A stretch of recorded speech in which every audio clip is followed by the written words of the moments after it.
The sun hung low over the small town, casting golden streaks across the cracked pavement where Daniel's shabby little garage stood, its peeling paint and rusty sign a clear reminder of how tough life had become for the struggling mechanic. With grease still fresh on his hands and exhaustion etched into his face, Daniel leaned against the doorway, wondering how he would manage to buy his daughter Emma the new shoes she needed for school, when suddenly the growl of a powerful engine sputtered into silence right in front of his workshop. His eyes widened at the sight of a sleek black luxury car, the kind he had only ever admired from afar, now stalled and hissing faintly as steam curled from under its hood. The door opened and out stepped a woman whose presence immediately commanded attention. Tall, elegant, dressed in a tailored dress that spoke of wealth and refinement, she looked entirely out of place in Daniel's world of oil stains and broken tools. Her face, though beautiful, carried lines of worry, and her voice, soft but urgent, trembled as she asked, "Can you fix it?"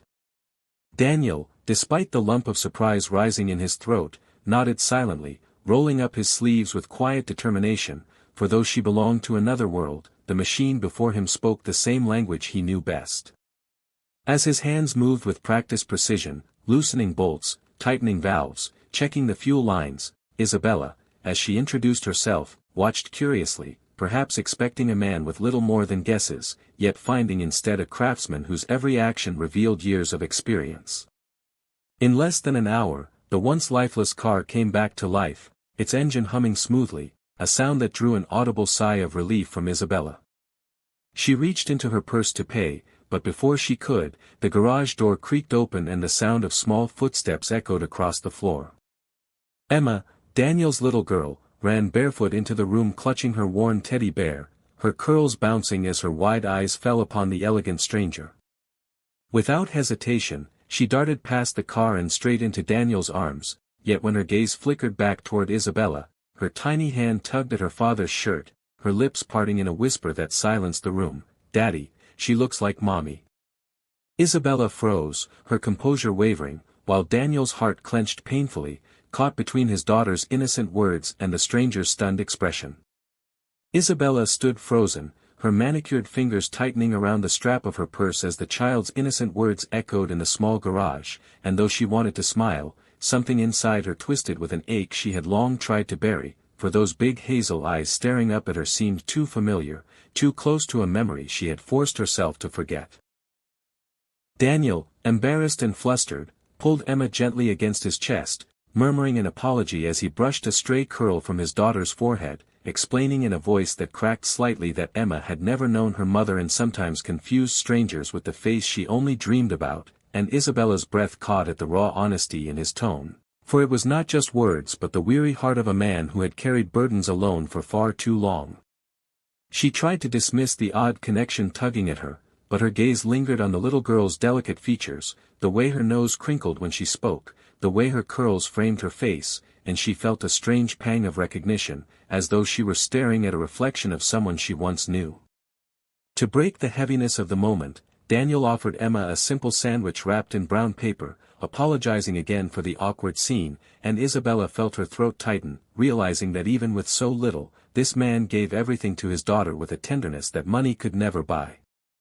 "Do you live here, just the two of you?" she asked softly, and when Daniel nodded, explaining that his wife had left years ago and he had raised Emma alone, Isabella's chest constricted, for though she lived in wealth and grandeur, her nights were often filled with silence and loneliness, a contrast to the warmth she saw in this small, humble garage.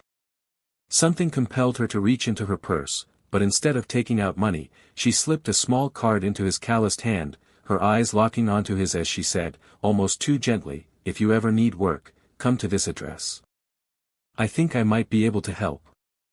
Daniel looked down at the elegant card, his rough fingers trembling slightly, unsure why someone like her would even care, while Emma, still pressed against him, reached out with her tiny hand and clutched at Isabella's dress, whispering with heartbreaking sweetness, "Please don't go, Mommy." At that, Isabella turned quickly, her composure shattering as tears stung her eyes, and for the first time in years, she felt her past colliding with her present in a way that terrified her.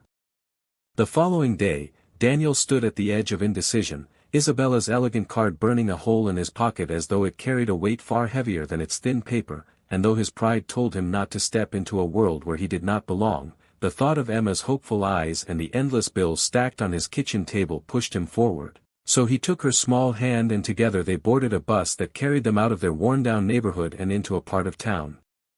Daniel had only ever seen from a distance.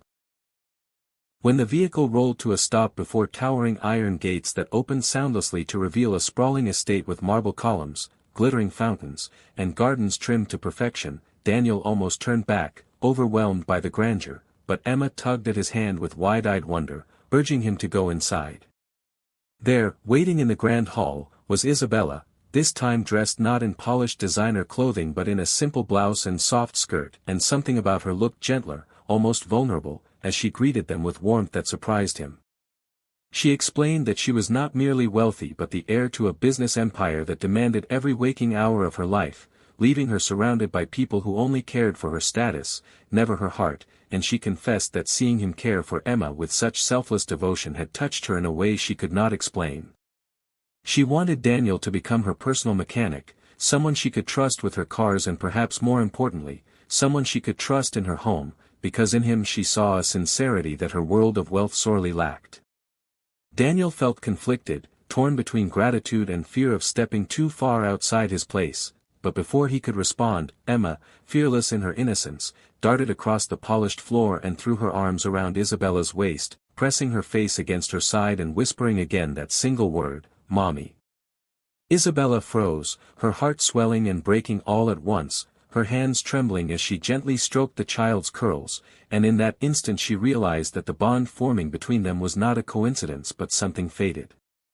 As the three of them sat down to dinner beneath the glow of a grand chandelier, Isabella revealed a secret she had never shared with anyone in years. Once, long ago, she had lost the chance to build a family, and when she looked at Emma, she saw not just a little girl, but a second chance at the love she had thought gone forever. As days melted into weeks, Daniel found himself working not just on Isabella's fleet of luxury cars but also within the rhythm of her household, where Emma's laughter now echoed against marble walls that had once known only silence, and though he kept his distance emotionally, fearing his daughter would become too attached, he could not deny the warmth blossoming between Isabella and Emma as if they had always belonged together. Every evening, Isabella would read to Emma from storybooks Daniel could never afford, her soothing voice carrying through the halls while Daniel quietly looked on, torn between gratitude and fear, for he knew that one day reality might shatter this fragile dream. But one night, Isabella called him into her study, her face pale yet resolute as she placed a faded photograph on the desk, a picture of her younger self standing beside a man who looked so strikingly like Daniel it stole the breath from his chest. Her voice trembled as she explained that years ago she had been engaged, deeply in love, only to lose him under tragic circumstances before she could share with him the truth, that she was carrying his child, a pregnancy that ended in heartbreak when she miscarried, leaving her with an emptiness she had never spoken of until now. "When I first saw Emma," she whispered, "I felt as if I was looking into the eyes of the daughter I lost, as if life had brought her back to me in some impossible way." Daniel, overwhelmed, confessed in halting words that Emma's mother had left him when Emma was only a baby, disappearing without explanation, and he had raised her alone ever since, never once imagining their paths would cross with someone like Isabella. Silence filled the room as both of them absorbed the strange intertwining of their fates, and then Emma, who had wandered in quietly, climbed onto Isabella's lap and looked up at both adults with a smile so pure it broke the heaviness in the air. "Does this mean I finally have a mommy?" she asked with wide-eyed hope, and in that moment, the walls Isabella had built around her heart crumbled. Daniel, his eyes misted with tears he had long held back, reached across the table, and Isabella took his hand, their fingers trembling yet certain. Fate, it seemed, had not only repaired a broken car but had pieced together three broken lives, weaving them into a family neither had ever dared to dream possible.